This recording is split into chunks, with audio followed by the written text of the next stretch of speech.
उसमें बल उन लोगों को दिया जाता है जो प्रबंध समिति के सामने फर्जी कमेटी लेके खड़े हो जाते हैं, क्योंकि उनसे उनको लाभ होता है, माफ कीजिएगा, जो आर्थिक लाभ जो दूसरी जो फर्जी कमेटी होती है उसकी तरफ आप रजिस्ट्रार का रुख ज्यादा होता है और प्रबंधकों की तरफ कम होता है। बस धन्यवाद। अंकित अमलोआ राज्यसभा के सदस्य रहे आदरणीय श्री अशोक वाजपेयी जी, कार्यकारी अध्यक्ष आदरणीय श्री अरविंद जी, महामंत्री आदरणीय श्री तिवारी जी, हमारे साथी एमएलसी आदरणीय श्री अवनीश जी, आदरणीय श्री शुक्ला जी जो हमारे महानिदेशक रहे हैं,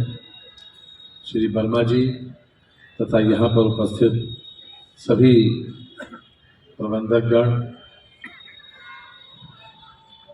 भाइयों और बहनों, उपस्थित अन्य महानुभाव, बहुत सार्थक चर्चा आप लोगों ने की है, इसके लिए हम आपको हृदय से बधाई देते हैं। जब से योगी सरकार आई है तब से हर स्तर पर यह कोशिश की गई है कि शिक्षा के क्षेत्र में व्यापक सुधार किया जाए और यहाँ मंच से भी कई वक्ताओं ने इस बात को एडमिट भी किया है कि हमारा ध्यान शिक्षा के ऊपर सबसे ज़्यादा है, क्योंकि शिक्षा के माध्यम से ही व्यक्तित्व का संपूर्ण विकास संभव है और हर तरह का जो भी हम अपेक्षा करते हैं किसी भी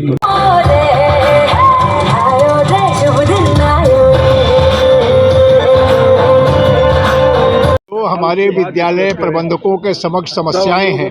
जिला विद्यालय निरीक्षक द्वारा या डिप्टी रजिस्ट्रार चिट फंड द्वारा जो समस्याएं पैदा की जाती हैं उसके संबंध में और शिक्षा उत्तर प्रदेश की जो माध्यमिक शिक्षा है कैसे और अच्छी हो, इस दिशा में हमारे प्रबंधकों ने बड़े महत्वपूर्ण सुझाव दिए और माननीय मंत्री जी के सामने अपनी जो भी ग्रीवांसेस थे, शिकायतें थी, वो रखी हैं और माननीय मंत्री जी ने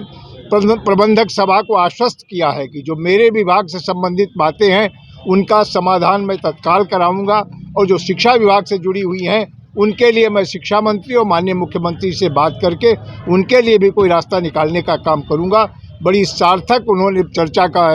में वो रहे, उन्होंने एक एक हमारे जो प्रबंधक थे उन्होंने जो बातें रखी उसको नोट किया, उसके ऊपर अपने जवाब में उन्होंने एक एक का उत्तर दिया और ये आश्वस्त किया है कि हम प्रबंधकों की समस्याओं का समाधान कराएंगे। सर, इसमें कौन सी मुख्य बातें हैं जो रखी है? एक तो मुख्य बात जैसे जो हम लोगों की थी कि जो हमारे विद्यालय हैं,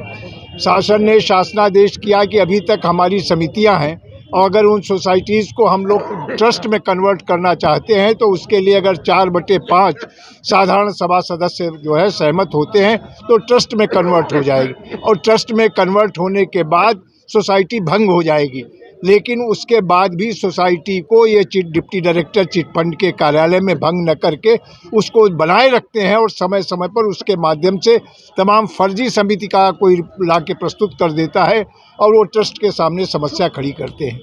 और दूसरी हमारी जो उनसे मांग थी वो इस बात के लिए थी कि हमारे जो विद्यालय हैं और विद्यालयों में जो हम लोग अपनी उसका जो सबमिट करते हैं जो अपने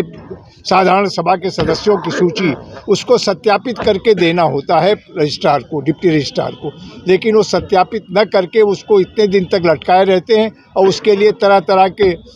लोगों को दबाव बनाते हैं और बड़ी मुश्किल से मैनेजर अगर मजबूरी में उसका सर्टिफाई कापी लेना चाहता है तो तमाम पैसा उसको देना पड़ता है। तो जो नियम है उसके अंतर्गत उसको तत्काल सर्टिफाइड कापी उस सूची की मिल जानी चाहिए ताकि आगे वो उसे जमा कर सके। तो ये तो दो उनके विभाग से संबंधित थी और बाकी शिक्षा विभाग की जो मांगे थी उन पर भी उन्होंने बहुत ही सार्थक सहयोग करने की बात कही। माननीय मंत्री जी का स्वागत है। अति सम्मानित मंच, केवल एक ही बात कहकर अपनी वाणी को विराम दूंगा कि